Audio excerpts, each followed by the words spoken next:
నమస్తే రమ్మగారు. నమస్తే జయ. రమ్మగారు, ఏదన్నా మంచి స్టోరీ లోగుట్టు పెరుమాళ్ళ కిరక చెప్దామా? అట్లాగేనండి. పూర్వం అంట ఒక గురువు గారు అండి, వాళ్ళు ఆ, స్వామీజీ. ఆయన పేరు పెరుమాళ్ళు గారు. ఆయన పేరు పెరుమాళ్ళు అంటే దేవుడు అని కదా మన అదే కదా. అర్థము. అయితే ఈ పెరుమాళ్ళు గారు ఏంటంటే చాలా బోధించేవారు.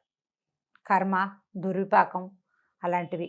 తర్వాత నేను నాదన్న భావాలు ఉండకూడదు, అబద్ధం ఆడరాదు, ధర్మాన్ని పాటించండి, నీది నాదని తేడా ఉండకూడదు, లోకంలో ప్రతివాడు ఎలా ప్రవర్తించాలో ఓహో బోధించేవారు. జనాలంతా బోధాలు వినేవాళ్ళు. బోధామృతాలు వినడానికి ఈనాడు ఆనాడు ఇది ఎప్పుడో 49లో రాయబడిన కదా, అప్పుడు ఉండేవాళ్ళు. అవును అవును. బోధామృతాలు వినటానికి. అయితే ఈ వినటానికి వచ్చిన భక్తులు పాపం ఇప్పట్లాగానే అప్పుడు స్వామీజీకి కానుకలు అవి సమర్పిస్తూ ఉండేవారు. మొదట్లో ఏం ఉండేది కదా, ఆయన ఊరూరా తిరుగుతూ ఆధ్యాత్మిక ప్రసంగాలు చేస్తూ తిరుగుతూ ఉండేవారు. కొంత శిష్యగణం కూడా వెనకాల తిరిగేది. అయితే రోజు ఆయనకి ఆ పళ్ళెంలో వచ్చే డబ్బుల్ని తీయగా తీయగా తీయగా ఆయనకి ఏమనిపించిందంటే వ్యామోహం మొదలైంది. లెక్క ప్రకారం ఎక్కడ నిద్ర చేయకూడదు, అంటే ఒకే చోట 3 రాత్రులు నిద్ర చేయకూడదు సన్యాసులు. నిలవ పెట్టకూడదు, దాచకూడదు. సన్యాసులు చేయకూడని పనులే అవి. అందుకని ఒక చాతుర్మాస్యం అప్పుడే ఉంటారు, కానీ ఎవరి గృహస్థుల ఇళ్లలో నిద్ర చెయ్యరు సన్యాసులు. ఒకవేళ వచ్చినా ఏదో ఈ శిష్యుల ఇళ్ళకి వచ్చినా 2 రోజుల నుండి వెళ్ళిపోతారు. మూడు రోజులు చేయకూడదు. 3 రోజుల తర్వాత ఇంకా అక్కడ ఉండకూడదు. ఊరు కూడా మారిపోవాలని కూడా ఉంది శాస్త్రం. ఓహో. ఊళ్ళు మారుతారు, ఇళ్ళు మారుతారు, ఒకే చోట నిద్రించకూడదు, దాచకూడదు వాళ్ళు. అయితే ఈయనకి ఏమైంది, ఈ డబ్బులు వస్తూ ఉంటే శిష్యగణం మారుతూ ఉంటుంది ఊరూరా, ఏదో కొద్దిమంది వెనకాల తిరిగే వాళ్ళు ఉంటారు. దాంతో సరే ఏం చేశాడు, ఒక కంసాలి శిష్యుడు ఒకడు దొరికితే ఆ వచ్చిన కాసులన్నింటినీ కరిగించి ఒక బంగారు ప్రతిమ చేయించుకున్నాడు. ప్రతిమ రూపంలో పెట్టుకున్నాడు అనమాట. ఓకే. చాలా డబ్బులు ఇంకా కొత్తగా వస్తున్నవి పక్కన యాడ్ అవుతున్నాయి. ఆ ప్రతిమను రోజు ఓసారి చూసుకుంటూ ఉండేవాడు. శిష్యగణాలు బాగా పెరిగినాయి, సంపద రావటం ఇంకా ఎక్కువైంది. అంత ప్రతిమ ఉండేది. సరే ఏమైంది, ఆ ఊరు ఈ ఊరు మారేవాడు. ఒకరోజు ఒక పేద శిష్యుడు వంతు వచ్చింది. శిష్యగణాలు ఉంటారు కదా, ఇవాళ వీళ్ళింటో వందట ఆ పేద శిష్యుడు భయంకర పేదవాడు. చాలా పేద. అయితే ఈ చాలా పేదగా శిష్యుడు ఎలాగైనా గురువుగారికి భిక్ష చేయాలని కోరిక. భిక్ష చేయటం అంటే ఆయన ఒకరికే కాదు, ఆయన ఏదో కొంచెమే తింటారు, ఒక్క పూటే తింటారు. సన్యాసులు అంటే చాలామంది స్వామీజీలు 2వ పూట అస్సలు భోజనమే చేయరు, ఒంటి పొద్దే. అందులో కూడా కొన్ని తినకూడనివి వ్యర్థ పదార్థాలు ఉంటాయి. లేదా షడ్రసోపేతంగా తిన్నా కొన్ని పదార్థాలు వర్జిస్తారు. ఆయనతో పాటు వచ్చిన శిష్యగణము, ఆ పూట ఆయన్ని చూడడానికి వచ్చిన భక్తగణము, ఈయన స్పీచెస్ వినడానికి వచ్చినటువంటి మహాభక్తులు, వీళ్ళంతా కూడా ఏ ఇంట్లో భిక్ష జరిగితే ఆ ఇంట్లోనే సాపాటి భోజనం చేస్తారు, ఖర్చు కాదు. అవును.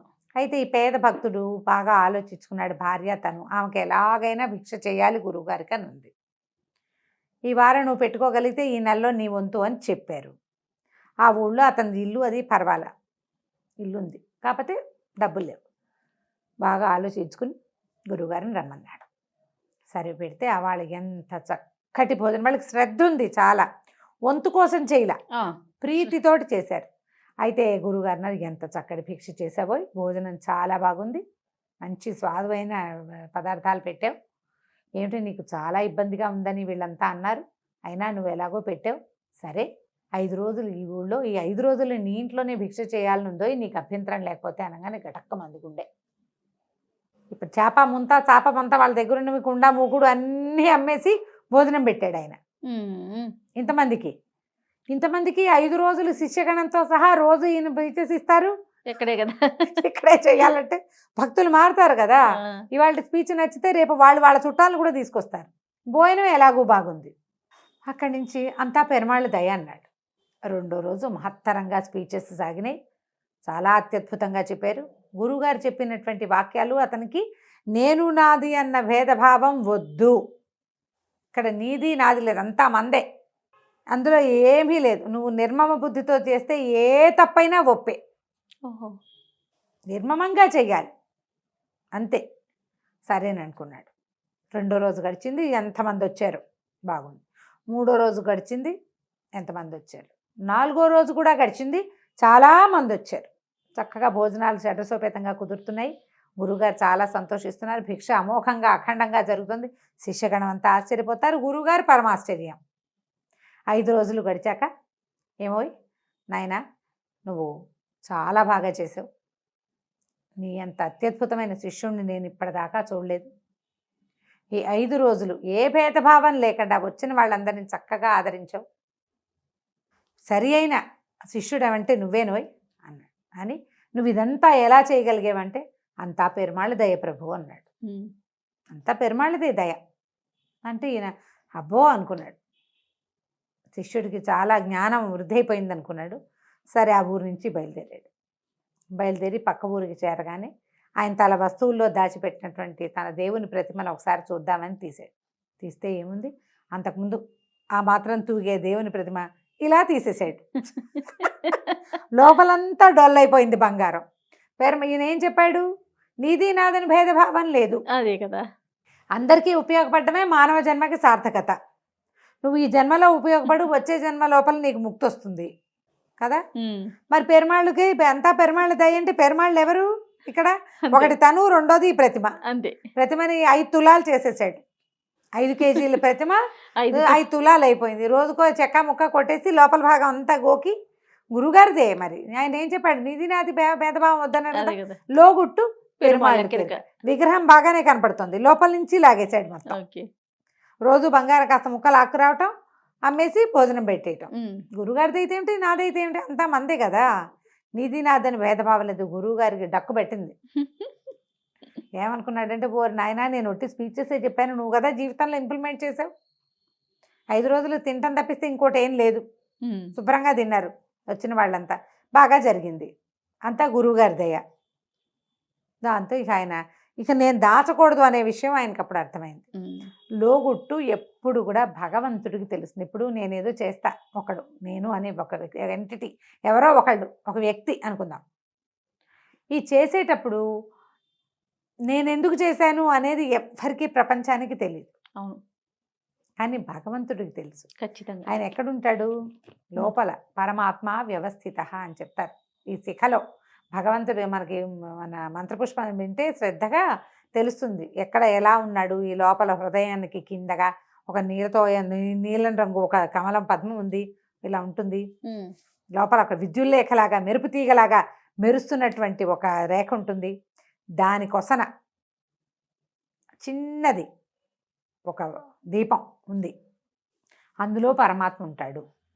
ఆ పరమాత్మ ఉన్న నాళ్ళే ఇది శరీరం చక్కగా నడుస్తూ తిరుగుతూ పడుకుతూ అన్ని రకాల పనులు చేస్తూ ఉంటుంది. పరమాత్మ వెళ్ళిపోయాడు అనుకో, ఏం చేసేదేం లేదు వ్యవహారం. ఇప్పుడు నేను ఎవ్వరికీ చెప్పను, భూప్రపంచం మీద అక్క చెల్లి అన్న తమ్ముడు కూడా చెప్పను, నేనే చేస్తా క్రియ. కానీ ఆయనకి తెలుసు కదా, లోపల వాడు అక్కడ వాడు కాదు, ఇక్కడ ఉన్నాడు కదా ఒకడు, వాడికి తెలుసు కదా నీ లోపలి గుట్టేమిటో, నీ గుణమేమిటో భగవంతుడికి తెలుసు. నువ్వు గుంభనగా ఉండగలవు, కానీ నీ గుట్టు భగవంతుడికి తెలుస్తుంది. లోగుట్టు పెరుమాళ్ళు కెరుక, ఆయనకి తెలుసు లోపలి భాగాల్లో ఏం జరగబోతోంది, లోపల నీ బుద్ధి ఏమిటి, నీ ఇంటెన్షన్ ఏమిటి అనేది నువ్వెవ్వరికీ షేర్ చేయవు, ఎవ్వరికీ చెప్పవు. కానీ భగవంతుడు యందు దాచలేవు కదా, ఆయనే కదా నీ యొక్క జీవం. అవును, దాని నుంచి దాచిపెట్టలేము. ఈ కర్మానుభవం ఇప్పుడు గురుగారు చూడు అంత స్పీచెస్ ఇచ్చే ఆయన బంగార బొమ్మ చేసి దాచుకున్నాడు, మళ్ళీ కొత్తగా వచ్చిన డబ్బులతో ఇంకో బొమ్మ చేస్తాడు. బొమ్మలు దాచుకోవడమే సరిపోతుంది బతుకంతా. ఒట్టి స్పీచెస్తో ప్రయోజనం ఏముంది? నువ్వు అలా ఉండాలి ఇలా ఉండాలని స్పీచెస్ ఇస్తే సరిపోతుందా? నువ్వు ఆచరించాలి కదా, సొంతానికి కొంత ఆచరణ కావాలి కదా, సంయమనం కావాలి. సన్యాసి దాచకూడదు అంటే దాచకూడదు. నువ్వు నిదానమే ప్రధానమని బోధిస్తావు గురువి, నీకే నిదానము లేదు. సత్యాన్వేషణ చెయ్యి, నువ్వు ఊరికే దురుసుగా కోపం వస్తుంది, నువ్వేం చెప్తావు? సత్యాన్వేషిగా ఎలా ఉంటావు? సత్యాన్వేషణకి సహనం ఉండాలి కదా, మరి ఉండాలా? కాబట్టి ముందు గురువులు నేర్చుకోవాలి అని చెప్పేదే ఈ కథ. రైట్. నమస్తే రమగారు. నమస్తే రమగారు. నమస్తే జయ. రమగారు, మీరు ఎప్పుడు మానవ సంబంధాల గురించి ఏది మాట్లాడినా అక్కడికి టర్న్ అయ్యి అక్కడ ఆగుతారు. మానవ సంబంధాలు ఉండాలి, మానవ సంబంధాలు మెరుగుపరుచుకోవాలని. కానీ చాలా విషయాల్లో చూస్తూ ఉంటామండి, అక్క చెల్లెళ్ళు, అన్నా తమ్ముళ్ళు, తోడుకోడళ్ళు, వదిన మరదళ్ళు, ఏదో ఒక చిన్న ఇష్యూ వస్తుంది, దాన్ని అంతటితో వదిలేసుకోలేకపోతారు రమ్మగారు, అది తెగిపోతుంది. మళ్ళీ దాన్ని ముందుకు తీసుకెళ్లాలంటే ఎట్లా తీసుకెళ్ళాలి, దాన్ని ఎలా కంటిన్యూ చేయాలో అర్థం కాని పరిస్థితి. ఎవరు ముందుకు రావాలి, తను రానప్పుడు నేను ఎందుకు మాట్లాడాలి, ఇలాంటి ప్రశ్నలు వస్తూనే ఉంటాయండి ప్రతి రిలేషన్లో. ఈ మధ్యకాలంలో మరీ ఎక్కువ చూస్తున్నాం. ఎవరికి వారికి నేను, నా మొగుడు, నా పిల్లలు, అంతే. ఇటు ఎవరితో పని లేదు, అటు ఎవరితోనూ పని లేదు. తోబుట్టువులతోనే గొడవలు పడే రోజుల్ని చూస్తూ ఉన్నాం కదా. అవును. ఎట్లా ఇంకా కజిన్స్, తోడు కోడళ్ళు, మరదళ్ళు, ఇవన్నీ తర్వాత సంగతి. నెక్స్ట్ ఇప్పుడు మనుషులు గాలిలాగా ఉండటానికి చూస్తున్నారు జయ. నీరులాగా ఉండాలి. పంచభూతాల్లో గాలి, నీరు ఉన్నాయా? పృథివీ తేజో వాయు ఆకాశాలు. అవునవును. భూమి, అవును. నిప్పు, నీరు, నింగి, ఆకాశం. అదే పోనీ అలాగే ఒకటి పోయింది ఎక్కడో, గాలి. అసలు ఈ గాలికి సమస్య ఎట్లా ఉంటుంది? గాలి బయటంతా గాలి వేస్తుందా జయ? మనం ఇంట్లోకి వెళ్ళాం, అన్ని తలుపులు వేసేసాం, ఒక కిటికీ తెరిచాం, లోపలికి గాలి రాదు. అవును. గాలికి రెండో వైపు వెళ్ళే అవకాశం ఉంటేనే వస్తుంది కదా. రెండో వైపు వెళ్ళాలి, క్రాస్ వెంటిలేషన్ అంటాం. అవునవును. రెండో పక్కన దారి ఉంటేనే ఈ గాలి లోపలికి వస్తుంది, లేకపోతే రాదు.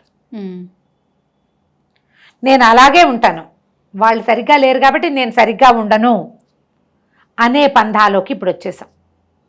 కానీ మనం ఎలా ఉండాలంటే నీరులాగా ఉండాలి. ఎందులో పోస్తే దాని షేప్లోకి వెళ్ళిపోతుంది నీరు. కప్పు అయితే ఇప్పుడు ఒక కుండ ఉంది, కుండ ఖాళీగా ఉందంటాం, అందులో ఏం లేతే కుండ నిండా గాలి ఉందని చెప్తావా నువ్వు? చెప్పం కదా, చెప్పలేం. కుండలో చారెడు నీళ్ళన్నా కుండలో చారెడు నీళ్ళు ఉన్నాయంటాం. అందులో నీళ్ళు పోస్తే అది కుండెడు నీళ్లు. ఒక గ్లాసులో పోస్తే అవే నీళ్ళని గ్లాసెడ్ నీళ్లు, చెంబెడు నీళ్లు, అంతే కదా. నీరు ఎట్లా మారిపోయింది ఇన్ని రకాల షేప్లోకి. అవతల వాళ్ళకి మన పరిస్థితికి అనుగుణంగా మనం మారుతూ ఉండాలి. మారటం మన ధోరణిగా ఉంటేనే ప్రపంచం హాయిగా ఉంటుంది. నీకు అక్క చెల్లెని, అక్కకి నాకు తగాదా వచ్చింది అనుకుందాం, నాకంటే నేనని కాదు ఎవరైనా, నాకు ఆ పరిస్థితి మాత్రం భగవంతుడు ఇవ్వలే, అది పెట్టలేదు ఇప్పటి వరకు. వచ్చినా సార్ట్అవుట్ చేసుకుంటాం, వాదన వచ్చినా కూడా సార్ట్అవుట్ చేసుకోగలిగే తగాదాలే ఉంటాయి ఎప్పుడు. సార్ట్ కాని తగాదాలు జనరల్గా ఇష్యూస్ ఏముంటాయి జయ? ఎవరికైనా ఆస్తి, అది నగలు, బంగారాలు, పెట్టుపోతలు, నువ్వు ముందొచ్చావా నేను ముందొచ్చానా, అమ్మా నాన్నల చూపు, అమ్మా నాన్నల ప్రేమ, లేదా మొగుళ్ళ సంపాదనలు కదా. పెద్ద మంచి సంబంధంలో ఇచ్చారు, ఏ అలవాట్లు లేని వాడికి ఇచ్చారు అక్కని, అలవాట్లు ఉన్న వాడికి ఇచ్చారు చెల్లిని, ఇంకా అప్పుడు కుదరలే. ఇలాంటి వాటి మీద, లేదా దానికి అన్ని మంచి, దాని ఇష్టారాజ్యంగా అయింది, నాకైతే మీ కంట్రోల్లో అయింది, ఇలాంటి వాటి మీదే పోట్ల జనరల్ ఇష్యూస్ అక్క చెల్లెళ్లలో ఇవి వస్తాయి. అన్నదమ్ముల్లో ఆస్తి, చదువు, లేదా అక్క చెల్లెల్లో కూడా ఇవి వస్తున్నాయి. ఇప్పుడు చదువు, నన్ను బాగా చదివించలేదు, వాడిని బాగా చదివించారు, నాతో పని చేయించారు, వాడిని చదివించారు, వాడి ఇష్టారాజ్యం, నేనేమో ఈ ఇంట్లోనే ఇరుక్కుపోయాను, ఇలా ఉంటాయి. వీటితోటే కొట్టుకుంటాం. అవును, నిజమే. అలాగనే అన్నదమ్ములు అక్క చెల్లెలు ఒకళ్ళనొకళ్ళు వదిలేసుకుంటే కష్టం కదా మరి. ఇప్పుడు నువ్వు చేస్తావు, మీ అక్కయ్యతోటో మీ చెల్లితోటో మనం ఒకళ్ళని చేస్తాం, ఎవరో ఒకళ్ళు, వాళ్ళ అక్కతో పనికిరాదు. నీకు 2 పిల్లలు ఉన్నారు, నీ పిల్లలు వాళ్ళిద్దరు సరిగ్గా ఉంటారా? తోబుట్టుతో సరిగ్గా ఉండక్కర్లేదని నువ్వేగా నేర్పిస్తున్నావు. నువ్వు సరిగ్గా ఉండు, నీ పిల్లలిద్దరిని కలిసి ఉండమని ఉండమని ఎలా జరుగుతుంది? ఎలా కుదురుతుంది?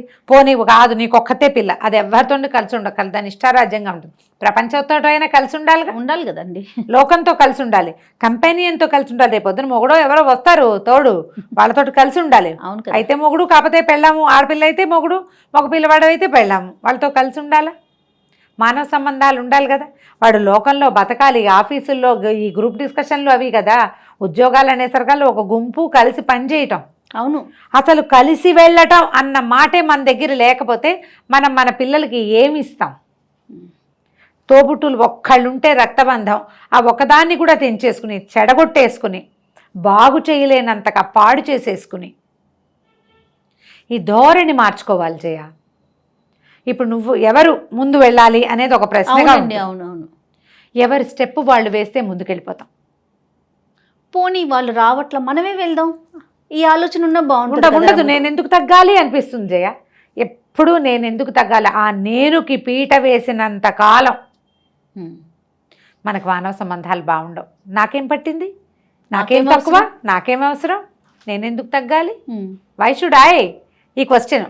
అవునవును, వాళ్ళు సరిగ్గా లేరు, నేను ఎందుకు సరిగ్గా ఉండాలి? నువ్వు సరిగ్గా ఉండు, అవతల వాళ్ళు ఉండని ఉండకపోని, నా వరకు నేను సరిగ్గా ఉన్నాను అని అనుకోండి. ఇప్పుడు బ్రెయిన్ ఒకటి ఉంది, హార్ట్ ఒకటి ఉంది, 2 ఉన్నాయి కదా. బ్రెయిన్ తోటి రకరకాల ఆలోచనలు చేస్తాం. హార్ట్, ఇదేది కదిలే హార్ట్ కాదు, మనసు. నీకు బ్రెయిన్ ఏం చెప్తుందంటే వీళ్ళు నీతో తగాదా పడ్డారు, వీళ్ళతో నువ్వు కలిసి ఉండక్కర్లేదని చెప్తుంది. ఎలాగా? చాకుతో కొస్తే తెగుతుంది, జాగ్రత్తగా ఉండు అని బ్రెయిన్ చెప్తుంది. చాకుతోటి కూడా నువ్వు జాగ్రత్తగా హ్యాండిల్ చేస్తే తెక్కండా చేయొచ్చు అని చెప్తుంది మనసు. మనసు మాట వింటున్నాం అక్కడ, హార్ట్ మాట వింటాం, అది బ్రెయిన్ మాటే వింటాం మనం, కేర్ఫుల్గా చేయాలి అంతే. అది ఇప్పుడు చాకుతో. మనుషుల విషయంలో చాకు ఇన్స్ట్రుమెంట్ కదా, మనుషులు ఇన్స్ట్రుమెంట్స్ కాదుగా. వీళ్ళతో బాగుండు అని మనసు చెప్తూ ఉంటుంది, కానీ మనం హ్యాండిల్ విత్ కేర్ అని బ్రెయిన్ మాటే వింటూ ఉంటాం. మనసు మాట మనం వినకపోతే ఏమవుతుందో తెలుసా? తోబుట్టువులతో సంబంధ బాంధవ్యాలు లేని వాళ్ళకి అనారోగ్యాలు వచ్చేస్తాయి జయ. స్ట్రెస్ ఫీల్ అవుతారు, ఒంటరితనం లోపల సబ్కాన్షియస్లో బాధిస్తూ ఉంటుంది. వాళ్ళు గ్రహిస్తారండి? గ్రహించరు. మొండి మీ బ్రెయినే పనిచేస్తుంది కదా. నేను ఎందుకు తగ్గాలి, అప్పుడు అలా చేసింది, ఇప్పుడు ఇలా చేసింది, వాళ్ళు అలా చేస్తారు, ఇలా చేశారు, మా అమ్మ కంటే ముందు ఇదే చేసేసింది, అన్ని లాగేసుకుంది, పెట్టలేదు. అన్నదమ్ముల్లో కూడా ఉంటుంది కదా. అయ్యో భయంకరంగా ఉంటుంది వాళ్ళకి. మరి సిబ్లింగ్ రైవల్రీ విపరీతంగా ఉంటుంది. ఏదో ఒక దశలో దీన్ని దాటాలి.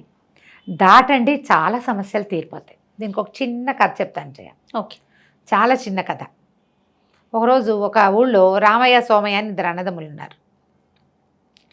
చెరుకో ఇల్లు ఉన్నాయి, ఇళ్ళ మధ్యలో ఒక కాలం ఉంది. రామయ్య గారింటికి ఒకరోజు ఒక రాత్రి వేళ ఒక అతను వచ్చాడు. బాబు పై ఊరండి, ఏదైనా పని ఉంటే చేస్తాను, ఏదైనా పనులుంటే ఇవ్వండి అన్నాడు. ఏం పని చేస్తారు అని అడిగాడు. వడ్రంగినండి అన్నాడు. వడ్రంగి అంటే చెక్క పని చేస్తారు అనేసరికల్లా వడ్రంగి ఆయన అన్నాడు, సరే ఈ పక్కన కాలువ దాటి వచ్చావు కదా, ఆ కాలువ మా తమ్ముడు తవ్విచ్చిందే, కాలువ కట్టు పక్కన వాడి ఇల్లుంది, నేను అటు రాకూడదని వాళ్ళ ఇంటి వైపుకి రాకుండా ఉండటం కోసం కాలువ తవ్వేశాడు. కాలువ ఎట్లా దాటుతాం, అందుకని నేను ఊళ్ళోకి వెళ్ళడానికి అవతల పక్క నుంచి వెళ్ళాల్సి వస్తుంది. ఇక అసలు తెల్లాడితే వాడి మొహం నాకు కనపడకూడదు, పెద్ద దడిలాగా కట్టేసేయండి మా వాకిలికి. కనపడుతున్నారు, ఇంట్లో నుంచి అవతల వాళ్ళు కాలువ అవతల మనుషులు కనిపిస్తారు, దడి కట్టేయమన్నారు. అది ఎంత పని అండి బాబు, అలాగేనండి అన్నాడు. అలాగేనగానే సాయంత్రం మర్నాడు అంతా కలపంతా తెప్పించేశారు. తెల్లారేసరికి కట్టేస్తావా అన్నారు. కట్టేస్తానండి, నన్ను 2 లాంతర్లు నాకు ఇచ్చేయండి, రాత్రికి రాత్రి నేను చేసేస్తాను అన్నాడు. అనగానే కావాల్సిన కలప, సుత్తి, మేకులు అవి ఇవి అనేది దడి కట్టడం అంటే ఏంటి, ఒక ఎత్తుగా ఒకదాని మీద చెక్కలు పేర్చి బయట వాళ్ళు కనపడకుండా అడ్డం కట్టేయటం అనమాట. లైక్ గోడలాగా దడి అంటారు. తడికలు పెట్టుకుంటాము మనం, ఏదో ఒకటి అడ్డం పెడతాం కదా అడ్డానికి. సరే ఏమైంది, ఈయన తెల్లవారు లేచి వచ్చేసరికల్లా ఆయనకి కాలువ మీద ఇటు నుంచి అటు వెళ్ళడానికి వంతెన కట్టు. ఆయన ఆశ్చర్యపోయాడు, ఏంటి వంతెన కట్టు, తమ్ముడు కట్టించాడా? దడిమాట మర్చిపోయాడు. ఓకే. చూడగానే అది కనపడింది, అట్రాక్టివ్గా ఉంది. కాలువ మీద వంతెనలు దూరానికి కూడా కనపడదు. తమ్ముడు ఒకవేళ వాడి ఇక్కడికి వచ్చేద్దాం అనుకుంటున్నాడు కాబోలు, అందుకే వంతెన కట్టాడు అనుకున్నాడు. గబగబా మెట్లు దిగి కిందకి వెళ్ళాడు.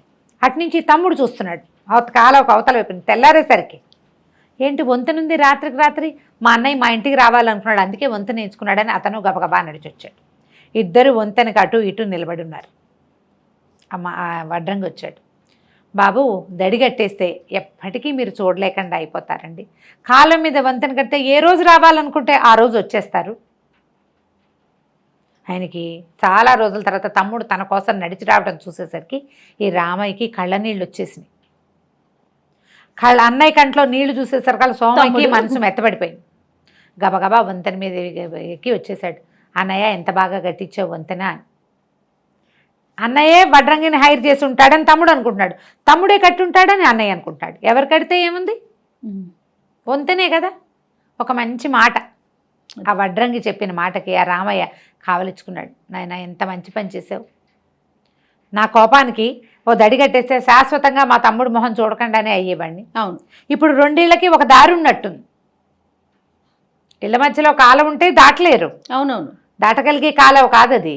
ఈ వంతెన ఉండేసరికల్లా ఈజీ అయిపోయింది. అటు నుంచి ఇటు వాళ్ళు వీళ్ళ ఇంటికి వస్తారు, వీళ్ళు వాళ్ళ ఇంటికి వెళ్తారు. ఊళ్ళో వాళ్ళంతా అన్నదమ్ముల ఇళ్ళ మీదుగా నడిచి వెళ్ళిపోతారు. నేను చాలా సంతోషించి వడ్రంగిని యథావిధిగా సత్కరించి యథాశక్తిగా ఉంచుకున్నాడు తన దగ్గరే. నీలాంటి ఒక మంచివాడు మాతో ఉండాలి, ఏ పని కుదిరితే ఆ పని చేసుకుందు కానీ మాతోటే ఉండు, మా ఇంటి పక్కనే చిన్న ఇల్లు కట్టించిస్తామని వడ్రంగిని అట్టు పెట్టుకున్నారు. ఈ వంతెనలు ఎవరికి వాళ్ళు వేసుకోవాలి, లేదా స్నేహితులు కానీ కజిన్స్ కానీ మిగిలిన సిబ్లింగ్స్లో ఎవరైనా కానీ చెయ్యాలి ఈ పని. వీళ్ళిద్దరు పోట్లాడుకుని విడిపోతే ఇదే అదనుగా పక్క నుంచి వెనకాల నుంచి లాగేయద్దు. ఈ సంఖ్య కూడా ఎక్కువగానే కనిపిస్తుంది. ఫ్రెండ్స్ నీకేం తక్కువ, నీకేమి ఇది, నువ్వే అలా కాదు, నువ్వు కట్ చేసుకోవద్దు అని చెప్పరు. మనం డివోర్సుల్లోనూ ఇలాంటివి చూస్తాం. పాపం ఎంకరేజ్ చేసే ఫ్రెండ్స్ ఉంటారు, అలా చేయొద్దు, కలిసి ఉండండి, ఎట్లా కొట్లా ఉండండి అనేవాళ్ళు ఉంటారు. తెగొట్టడానికి చూసేవాళ్ళు ఉంటారు. ఈ అక్క చెల్లెళ్ళ అన్నదమ్ముల సిబ్లింగ్ రైవలరీలో కూడా నీకేం తక్కువ అని రెచ్చగొట్టేవాళ్ళు. ఎంత పాపం వస్తుందో జయ వాళ్ళకి. ఒక ఒక ఒక గర్భవాసాన జన్మించిన వాళ్ళ ఎడబాటుకి కారణమైన వాళ్ళకి మామూలు నరకం రాదు నిజంగా. మన ధర్మశాస్త్రంలో దీనికి శిక్షలు ఉన్నాయి జయ. అవునా రమ్మగారు? నేను నిజంగానే చెప్తున్నా. వాళ్ళకి ఏదో ఊరికే శాపం పెడుతున్నాను అనుకుంటున్నావు నువ్వు, కాదు. శాస్త్రంలో చెప్తారు, భార్యాభర్తల్ని ఎడబాపు చేసిన వాళ్ళకి, అన్నదమ్ములు అక్క చెల్లెళ్ళనిగా ఒక ఏకగర్భ సంజాతులకి ఎడబాసేలాగా చేసిన వాళ్ళకి అంటే గర్భంలో నుంచి బయటకు వచ్చిన ఇద్దరిని విడగొడితే వాళ్ళకి మహాపాపం వస్తుంది. దానికి సహాయం చేయకూడదు. నీకు కుదిరితే హెల్ప్ చేయి, లేకపోతే ఊరుకో. తుష్ణీభావం వహించడానికి ఒక పాయింట్ ఉంటుంది. నోరు మూసుకు ఊరుకోవటం, ఊరుకున్నంత ఉత్తమం లేదు. ఊరుకో. సమయం వచ్చినప్పుడు ఒరేమల్లా కాదురా మీ అన్నయ్య కదరా అని ఒక మాటను. అది చేయకపోతే మాత్రం నిజంగా మీ జన్మలు వృధా. స్నేహితుడైన వాడు ఇంకెందుకు పనికొస్తాడు మంచి మాట చెప్పకపోతే? అవునవును. నిజంగా దాకా కూడా కాదు రమ్మగారు, కజిన్సే మన ఇంట్లో వాళ్ళే చేస్తారు ఆ తెలివిగల పనులు అలాంటివి. దానివల్ల ఏం లేదు, రేపొద్దున మీ పిల్లలు ఏమవుతారు, మీకు ఎట్లాంటివి వస్తాయో. ఒట్టిగా సగాదాలు పెట్టే వాళ్ళు కూడా కొంతమంది కనపడతారు కదా, ఇక్కడ మాట అక్కడ మాట ఇక్కడ చెప్తూ ఉంటారు. ఎందుకో చెప్తారు అట్లా. ఏమొస్తుందో వాళ్ళకి సంతోషం మనకు తెలియదు. అవును, అసలు మాట దాచరు. ఈ మాట ఇక్కడ చెప్తే ఈ ప్రాబ్లం వస్తుందేమో అని అనుకోరు. ఒకవేళ తగాదా అయినా అన్నదమ్ములు కలిసి ఉండండి అని చెప్పాలి. పోన్లే ఆస్తి తగాదాలు సరే, మొహాలు చూసుకోకుండా చేయటం ఎందుకు? వాళ్ళ ఇంట్లో శుభకార్యానికి నువ్వు వెళ్ళకపోతే ఎట్లా బాబాయివి అని చెప్పాలి. అట్లా చెప్పరండి. ఈ చెప్పని వాళ్ళకి పాపం. గొడవని పెంచి పోషించే వాళ్ళకి మాత్రం చాలా పాపాలు వస్తాయి, చాలా పాపం వస్తుంది. ఆ గొడవను పెంచటం మాత్రం చేయబోకండి, చెయ్యొద్దు. కలిసి ఉంచటానికి మ్యాక్సిమం ప్రయత్నం చేయండి. ఎవరికి వాళ్ళు మీకు కనుక మన క్లోజ్ కజిన్స్ తోటి, క్లోజ్ ఫ్రెండ్స్ తోటి, అక్క చెల్లెళ్ళు అన్నదమ్ములతోటి తగాదా ఉంటే జస్ట్ మన వంతుగా ఒక స్టెప్ ముందుకేసి సార్ట్అవుట్ చేయడానికి ట్రై చేయండి. మీరు వేసే ఒక్క అడుగు ఒక్కొక్కసారి పెద్ద సముద్రాన్ని దాటేయగలుగుతారు. అవును, మీరు వెనక్కి తీసిన కొంది అవి దాటలేని మహాసముద్రాలు అయిపోవచ్చు. నేనెందుకు అని అనుకోవద్దు, ఆ దారి పెద్దదైపోతుంది. మీరు ఒక అడుగు వేస్తే ఆ దారి చాలా చిన్నదైపోతుంది. అవునండి, మీరు 2 అడుగులు వేస్తే అవతల వాళ్ళు ఒక అడుగు వేసేందుకు అవకాశం ఉంటుంది. కనీసం తర్వాత తరాల వాళ్ళతోటైనా మీరు స్నేహంగా ఉంటారు. ఎందుకంటే మనకి ఇప్పుడు రిలేషన్స్ చాలా తక్కువ ఉన్నాయి, బ్లడ్ రిలేషన్స్ మరీ తక్కువ. ఉన్న వాటిని చెడగొట్టుకోవద్దు. రైట్ రమ్మగారు. నమస్తే. నమస్తే రమ్మగారు. నమస్తే జయ. రమ్మగారు, మనం అక్బర్ బీర్బల్ వీళ్ళ స్టోరీలు చెప్పుకొని చాలా రోజులు అవుతుందండి, ఏమైనా చెప్తారా? చెప్తాం. ఒకసారి అక్బరు ఆస్థానానికంటే ఇట్లా గుర్రాలు అమ్మేవాళ్ళు, గాడిదలు అమ్మేవాళ్ళు, కంచర్ గాడిదల్ని అలా తీసుకొచ్చేవాళ్ళు. గాడిదలు కంచర్ గాడిదలు కావాలి గుర్రాలతో పాటుగా. గుర్రాలు ఏనుగులు ఉన్నట్టుగానే కంచర్ గాడిదలు బరువు మోయటానికి, మనుషులు మోయటానికి కూడా. గాడిదలేమో వీళ్ళు ఎక్కడికైనా ట్రిప్కి వెళ్తున్నారనుకో గాడిదల మీద వస్తువులు మోయటానికి వేసేవాళ్ళు. అయితే ఒక మంచి బలంగా పుష్టిగా ఉన్న ఒక గాడిదని చూశారు. చూస్తే అది మనుషులు ఎటైనా వెళ్తే అటు ఇటు తెలివిగా చూస్తుంది అనమాట, కొంచెం యాక్టివ్గా ఉండేసరికల్లా బాగుందా, ఇదెంతో బాగుంది, ఇదెంతో బాగుంది, చక్కగా ఉందని రాజుగారు అన్నాడు. అక్బర్ అనేసరికల్లా బీర్బల్ అన్నాడు, అవును ప్రభు, దీన్ని కనుక చక్కగా చదవను రాయను నేర్పిస్తే ఇంకా బాగుంటుంది అన్నాడు. అక్బర్కి అర్థం కాదు, ఏమిటి చదవను రాయను నేర్పిస్తాడా దీనికి అనేసి, సరే ఏమిటి వస్తుందంటావా అన్నాడు. ఎందుకు రాదండి, శ్రద్ధగా నేర్పిస్తే దీనికి చదవటం వస్తుంది, రాయటం వస్తుంది, అన్నీ వస్తాయి. అసలు సంగతి ఏంటంటే ఆ గాడిదల వ్యాపారి బీర్బల్ తోటి ఇంకో 10 రూపాయలు ఎక్కువ ఇప్పచ్చండి బాబు, 10 పిల్లలు గలవాడిని అని అడిగాడు. వాడికో 10 రూపాయలు ఎక్కువ ఇప్పించడానికి ఈయన కొంచెం ఓవర్ యాక్షన్ చేశాడనమాట. ఓహో, చదవటం వస్తుంది, రాయటం వస్తుంది. చదవటం ప్రధానంగా వస్తుంది దీనికి, రాయటం ఏముంది, చదవటం కదా ఇంపార్టెంటు అనేసరికల్లా జహాపన్ ఆయనకు సరదా వచ్చింది. సరే చూద్దామని గాడిదల వ్యాపారం ఇదెంతో అని అడిగి, వాడు కొంచెం రేట్ ఎక్కువ చెప్పినా పెద్దగా బేరం ఆడకుండా వాడికి డబ్బులు ఇచ్చేసి గాడిదని తీసుకున్నారు. వీళ్ళిద్దరు వ్యాఖ్యాళ్ళకి వెళ్ళి చేశారు ఈ పని. అక్కడి నుంచి ఆ గాడిద మెడలో తాడు కట్టారు, ఆ పలుపునెత్తి బీర్బల్ చేతిలో పెట్టారు. పరివారం ఉంటారు 25-30 మంది. రాజుగారి వాళ్ళు ఇద్దరే నడవరు కదా, గుంపు ఉంటుంది, అంగరక్షకులు వాళ్ళు వీళ్ళు ఉంటారు. ఆయన ప్రోటోకాల్ ఆయనకు ఉంటుంది కదా. పెట్టేసరికల్లా ఏమిటి ప్రభు నా చేతికి ఇస్తున్నారు, ఎందుకు జహాపన అన్నాడు. అనేసరికి చదవటం నేర్పిస్తానన్నావు కదా, 4 రోజులు ఉంచుకో దీన్ని, చదవటం చెప్పి తీసుకురావాలి, దీనికి చదివించాలి నువ్వు అనేసరికి చుట్టుపక్కల వాళ్ళకి నవ్వొచ్చింది. ఏదో సరదాకి చెప్పాడు, ఏమిటి సీరియస్గా తీసుకున్నాడు దాన్ని. రాజుగారు డక్కుబడింది ఈయనకి గుండెలో, ఏం చేయాలో తెలియలే. సరే తను కొంచెం ఓవర్ యాక్షన్ చేశానని, ఓవర్ యాక్షన్ని జహాపన అడ్వాంటేజ్గా తీసుకున్నాడని, తన తెలివితేటలకు ఒక ప్రశ్న పెడుతున్నారని అర్థమైంది, పరీక్ష. అలాగే ప్రభు అన్నాడు. ఏమి నిజంగా చదవటం నేర్పిస్తావా బీర్బల్ దీనికి అని అడిగాడు ఆయన. నేర్పిస్తాను. అందరు ఆశ్చర్యపోయి దొరికేసాడు వీడు. ఇప్పుడు గాడిదకి చదవటం ఏమిటి, గాడిదకి ఏమొస్తుంది, అది గుర్రాలకు ఇచ్చినట్టు శిక్షణ ఇవ్వటం గాడిదలకి కుదరదు, వాటికి నడవటం బరువులు మోయటం తప్ప. అసలు అవి తెలివిగా గాడిద అని ఎందుకంటారు, మనుషుల్ని గాడిద అంటారు, తిడతారు. తెలివితేటలు ఉండవు దానికి, తెలివి చాలా తక్కువ ఉంటుంది దానికి, కొన్ని విషయాలు తెలుస్తాయి. గుర్రాలు లాంటి శిక్షణ గాడిదలకు ఇవ్వలేకపోతారు. ఓకే, అంత తెలివిగలవి కాదనమాట, అవి తెలివి తక్కువవి బేసిక్గా. అయ్యేసరికల్లా సరే ఒప్పుకున్నాడు. గాడిదకి అయ్యే ఖర్చు కూడా నేనే ఇస్తానన్నాడు జహాపన. అది కూడా బాగానే, గాడిదని తీసుకుపోయాడు. ఎలా ఉంది గాడిద అని వారానికి ఒకసారి ఆయన అడిగేవాడు, బాగుందని వారు. నెల అయ్యింది. ఏమిటి బీర్బల్ గాడిదకి చదవను రాయను ఏమైనా నేర్పించావా అంటే, చదవటం నేర్పించాను ప్రభు అన్నాడు. ఏది చూపించన్నాడు జహాపన. సభికులంతా ఆశ్చర్యపోతున్నారు. దొరికాడు, గాడిదకి చదవటం ఏమిటి అనేసరికల్లా ఆ గాడిదని తీసుకొచ్చి సభలోకి తీసుకొచ్చాడు. ఏం చదువుతోంది మీ గాడిద అన్నాడు. దానికి రోజువారీ ఓ పుస్తకం చదవటం నేర్పించాను జహాపన, పుస్తకం చదువుతుంది అనేసరికల్లా సభికులంతా ఆశ్చర్యపోతారు. ఊరి బీర్బల్ వీడు చాలా తెలియగలవాడని మనకు తెలుసు, ఇంత కాలాంతకుడు అని తెలియదు మనకి. సరే చూస్తున్నారు. బీర్బల్ ఒక పెద్ద పుస్తకం పుచ్చుకొచ్చాడు. పుస్తకాన్ని గాడిద ముందు పెట్టారు. గాడిద ఒకసారి బీర్బల్ కేసు చూసి తలకాయ దించి 4తోటి పేజీ తిప్పింది. 2వ పేజీ తిప్పింది, 3వ పేజీ తిప్పింది, 4వ పేజీ తిప్పింది. తలకాయ ఎత్తి మాట్లాడడం మొదలుపెట్టింది, అంటే అరవడం మొదలుపెట్టింది.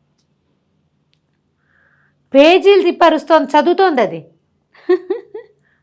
అని ప్రజలంతా ఆశ్చర్యపోయారు.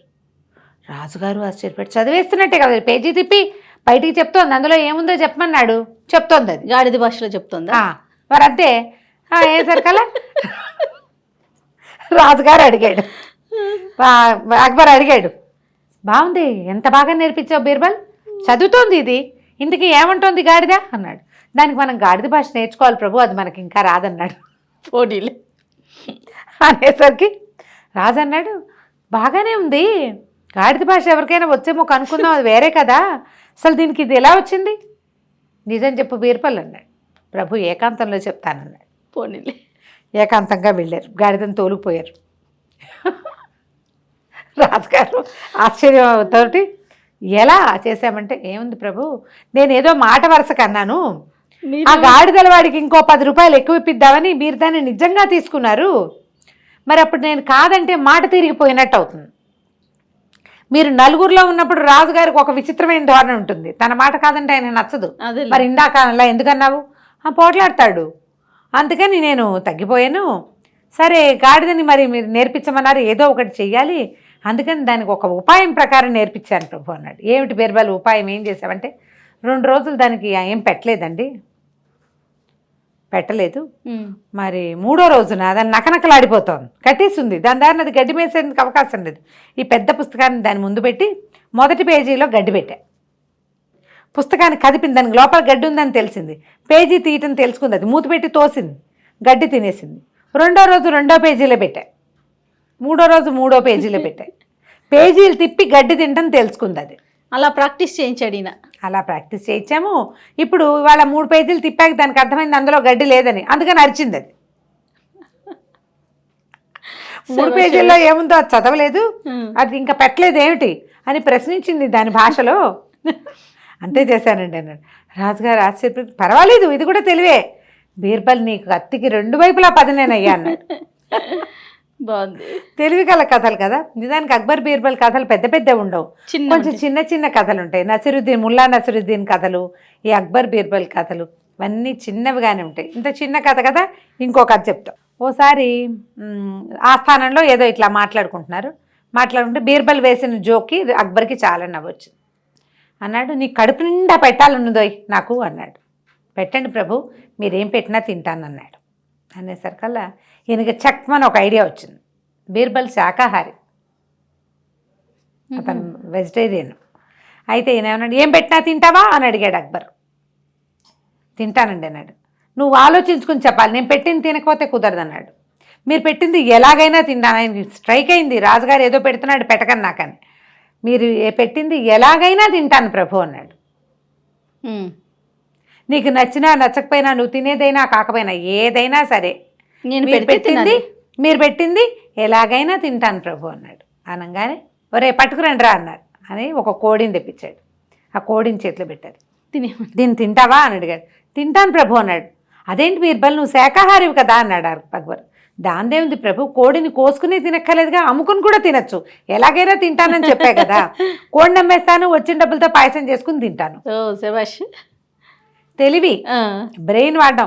ఇప్పుడు షార్ప్ డైలాగులు కొట్టే వాళ్ళు చాలా మంది ఉన్నారు కదా మనకి, వాళ్ళందరికీ ఆర్జుడు బీర్బలే.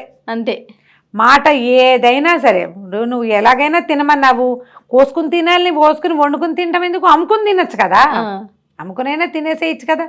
అక్బర్ మొత్తం ఆస్థానంలో ఉన్న వాళ్ళంతా, వీడు ఇలాగే రాజుగారి మనసు జయించేస్తాడు, ఇలాగే కదా, చూడు ఎంత బాగుందో సింపుల్గా కదా. పిల్లలకి ఇలాంటి కథలు చెప్పండి. అది అక్బరా బీర్బలా వాళ్ళెవరిదోనా అలాంటివి ఆలోచించకండి. బ్రెయిన్ షార్ప్ చేసేవి, బుర్ర వాడేవి. ఎలా తింటాడు శాకాహారి కోడిని అని అడగాలి పిల్లల్ని, వాళ్ళతో చెప్పించాలి. ఏం చెప్పుంటాడు బీర్బల్. అలా ఆలోచింపచేసే కథల్ని కొన్నిటిని ఇలాంటివి వింటూ ఉండండి, చక్కగా పిల్లలకి చెప్పండి. తప్పకుండా కథ కంచికి మనం ఇంటికి. రైట్. నమస్తే. నమస్తే రమ్మగారు. నమస్తే జయ. చందమామ కథ ఏదైనా ఒకటి చెప్పండి అండి. కాజీ చేసిన మోసం చెప్తాం. అంటే మనకి ఈ కథల్లో బాగ్దాద్ కథలు అవి కనపడతాయి కదా చందమామ కథల్లో.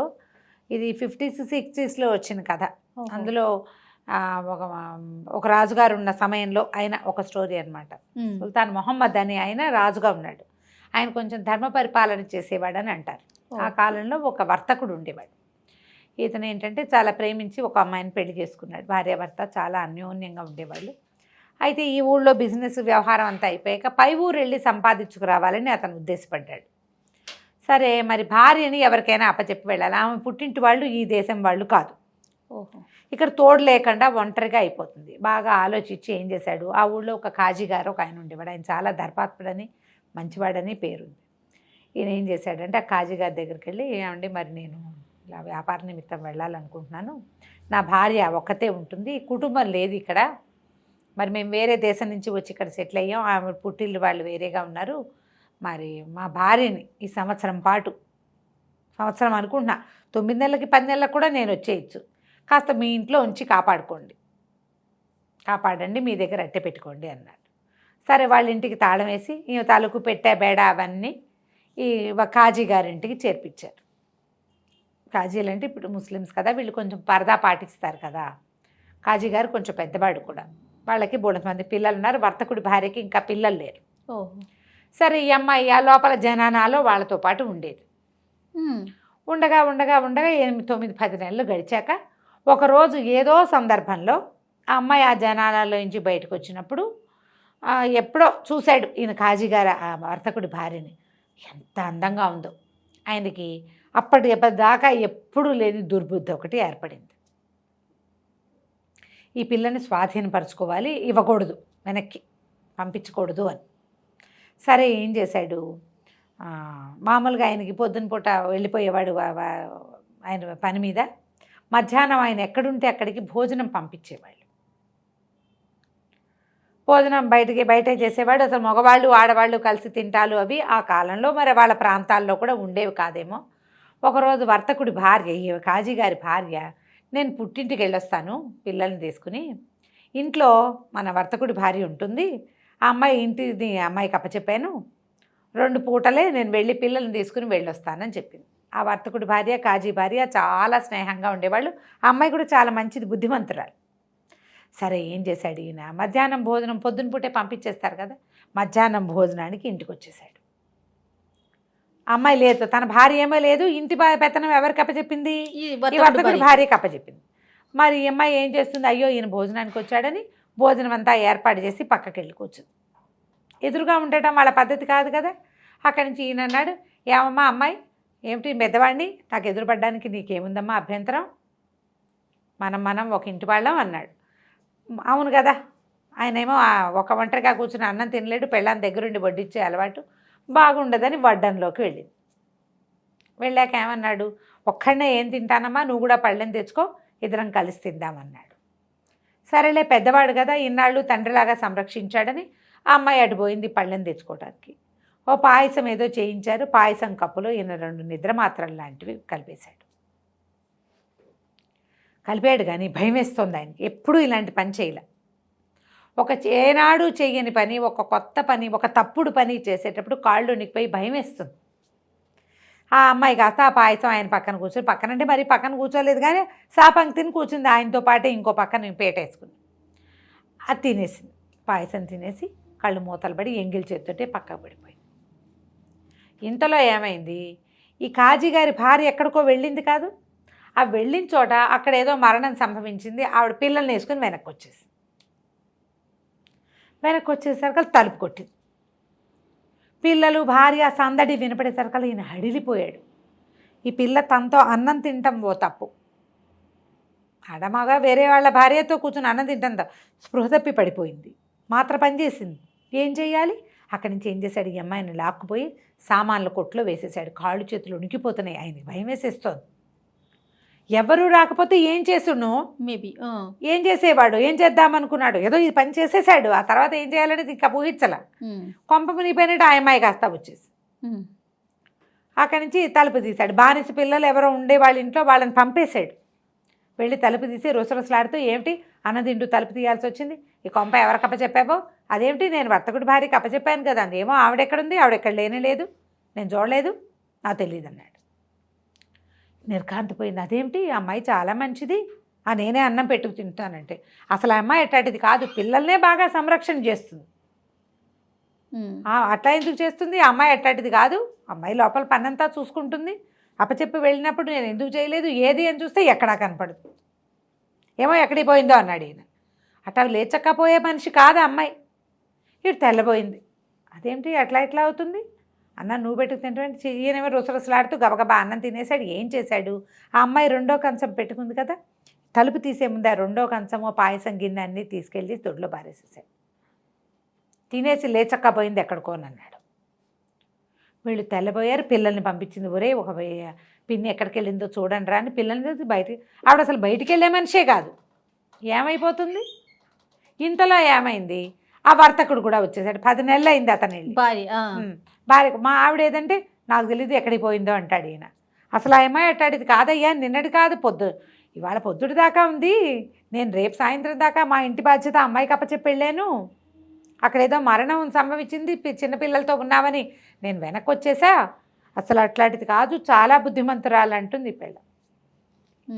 వర్తకుడు ఏమన్నాడు, నేను ప్రభు దగ్గరికి వెళ్తానని సుల్తాన్ మహమ్మద్ దగ్గరికి వెళ్ళాడు. నా భార్యని కాజీ గారికి అప్పచెప్పాను ధర్మాత్ముడని, ఆయన నా భార్య లేదంటున్నాడు, వాళ్ళ ఆవిడేమో ఈ పొద్దుటి దాకా ఉందంటోంది, తెల్లవారి పొద్దుటి దాకా ఉందంటోంది, ఆయన లేదంటున్నాడు అనేసరికల్లా సరే ఆయన కాజీని పిలిచారు. కాజీ గారు ఏం చేశాడు, చుట్టుపక్కల ఒక 3 మనుషుల్ని మాట్లాడుకున్నాడు సాక్ష్యం చెప్పడానికి. ఆయన భార్య మంచిది కాదని, 3 నెలల క్రితం నుంచే వీళ్ళ ఇంట్లో లేదని, పెళ్ళాలని రానివ్వరు సభలకి, పెళ్ళాం ఇంట్లోనే విడిపోయింది, ఆవిడ నెత్తి నోరు కొట్టుకుంటుంది, అయ్యో చెల్లెలాగా చూసుకున్న బంగారు తల్లి, ఎంతో మంచిది, పిల్లలకి జళ్ళేసేది, పెద్ద పిల్లలకి అన్నాలు పెట్టేది, వంటలో సహాయం చేసేది, వంట బాగా చేస్తుంది, ఈ డ్రెస్ కుట్టింది, ఈ చొక్కా కుట్టిందని చూపిస్తోంది, చంటి పిల్లలకి చొక్కాలు కుట్టిందని చుట్టుపక్కల వాళ్ళకి చూపిస్తోంది. కానీ ప్రభు దాకా అవన్నీ వెళ్ళవు కదా. ఈ 3 సాక్ష్యాలు చెప్పారు, ఏమని 3 నెలల క్రితం నుంచే అమ్మాయి ఇంట్లో లేదని, 3 నెలల క్రితం దాకా ఉందని, ఎక్కడికో వెళ్ళిపోయిందని, ఆ అమ్మాయి ప్రవర్తన మంచిది కాదని. ఈ సాక్ష్యం పుట్టేసరికల్లా రాజుగారు వర్తకుడు మాట తోచిరాజు అన్నాడు, నీ భార్య ఎక్కడికి పోయిందో కాజీకి ఏం సంబంధం లేదు అనేసరికల్లా వర్తకుడు నెత్తి నోరు బాదుకుంటూ వెళ్ళిపోయాడు. అయ్యో పెళ్ళాం ఎంతో మంచిది, అతనికి చాలా ప్రేమించి పెళ్లి చేసుకున్నాడు, దుఃఖంగా వెళ్ళిపోయాడు. గడిచిపోయినాయి రోజులు. ఓ రోజు రాజుగారు మారువేషం వేసుకుని వెళ్తూ ఉంటాడు, ఊళ్ళో తిరుగుతూ ఉంటాడు. రషీద్ కథలు కూడా, ఖలీఫా కథల్లో కూడా చూస్తాం, ఖలీఫా రాత్రిళ్ళు బయట తిరుగుతాడు అని. ఒక సాయంకాలం వేళ ఆయన మారువేషం వేసుకుని ఒక ఊళ్ళో తిరగటానికి పోయాడు. ఓ చోట ఒక చిన్న మార్కెట్ యార్డ్ లాగా ఉంది. మా పెద్దవాళ్ళంతా మార్కెట్ యార్డ్లో పనిచేసుకుంటుంటే వాళ్ళ పిల్లలు ఒక పక్కన కూర్చొని ఆడుకుంటున్నారు. రాజు ఆట ఆడుతున్నారు. రాజు, మంత్రి, సైన్యాధిపతి ఆట ఆడతారు కదా పిల్లలు. అయితే ఏమన్నాడు, కుర్రాడు ఒకడు చెప్తున్నాడు, ఒరే సుల్తాన్ మహమ్మద్ లాగా పిచ్చి తీర్పులు చెప్పేవు కనుక సరైన తీర్పులు చెప్తానంటేనే నువ్వు రాజు అవ్వాలిరా అంటున్నాడు కుర్రాడు. అనేసరికల్లా నేను సరైన తీర్పే చెప్తానన్నాడు రెండో కుర్రాడు. వాడు రాజు, వీడు సైన్యాధిపతి. ఈ సైన్యాధిపతి వేసిన కుర్రాడిది ఈ డైలాగ్ అనమాట, పిచ్చి తీర్పులు చెప్పకూడదు.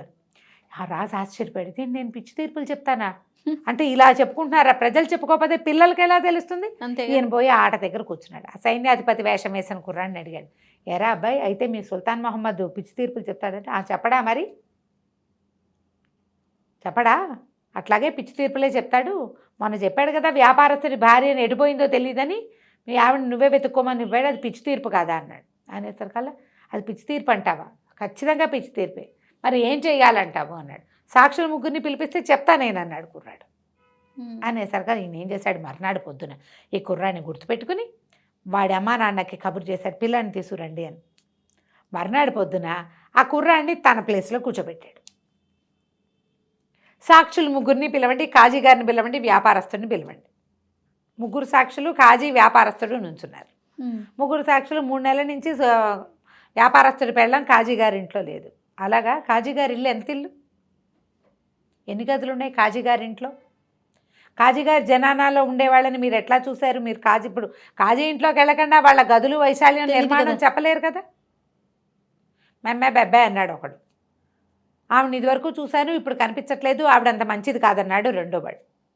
కాజీగారి వ్యాపారస్తుడి భార్య ఎంత ఎత్తుంటుంది, ఆమెకు ఎంత వయసు, ఏ రంగులో ఉంటుంది? మెమ్మే బెబ్బాయి, సుమారైన సైజు అని చెప్పాడు వాడు. వ్యాపారస్తుడు, నా భార్య కాలి పొడుగుది, ఆమె పొడుగాటి మనిషి అని చెప్తున్నాడు. తెల్లగానే ఉంటుంది, కాదండి ఆమె చామంచాయిగా ఉంటుందని చెప్తాడు ఇతను. ఆమె వయసు తెలీదు వీడికి, ఆమె ఎత్తు పొడుగు ఏమీ ఆకారం కూడా తెలియదు, ఏమీ తెలీదు. మూడో సాక్ష్యం కూడా ఇట్లాగే వీగిపోయింది. అంటే ఆ మనిషిని వీళ్ళు చూడలేదు, అసలు ఆ అమ్మాయి వీళ్ళ ఇంట్లో ఉందని కూడా తెలియదు. కాజీ గారిల్లు, దాని తాలూకు కొలతలు, నిర్మాణాలు ఏమీ తెలియవు. ఏమీ తెలియని ముగ్గురు సాక్షులు ఎట్లా చెప్తారు నిజం? కాజీ గారు అబద్ధం చెప్తున్నాడు అన్నాడు. అనగానే రాజు కాజీని గద్దించాడు. ఒక మనిషి తన భార్యను మీ ఇంట్లో న్యాసంగా ఉంచితే ఆ అమ్మాయి వివరాలు తెలీదా నీకు? 3 నెలల క్రితం ఎలా వెళ్ళిపోతుంది? ఈ లోపల కాజీగారి భార్యను సాక్ష్యాన్ని పిలవాలన్నాడు కుర్రాడు. ఆవిడని పరదా వేసి పిలిచారు. ఆవిడ లబోదిబోమని ఏడ్చి, సొంత చెల్లెలాగా చూశాను, నేను వెళ్ళే రోజు పొద్దున కూడా మా ఇంట్లో ఉంది, చాలా మంచిది, అందరికీ చెప్పింది కదా, బట్టలు కుడుతుంది, అవి కుడుతుంది, ఇవి కుడుతుంది. ఆ అమ్మాయి ఎంత ఉంటుందంటే సామంసాయిగా పొడుగ్గా ఉంటుంది, 24-23 సంవత్సరాల వయసు, ఇంకా పిల్లలు కలగలేదు.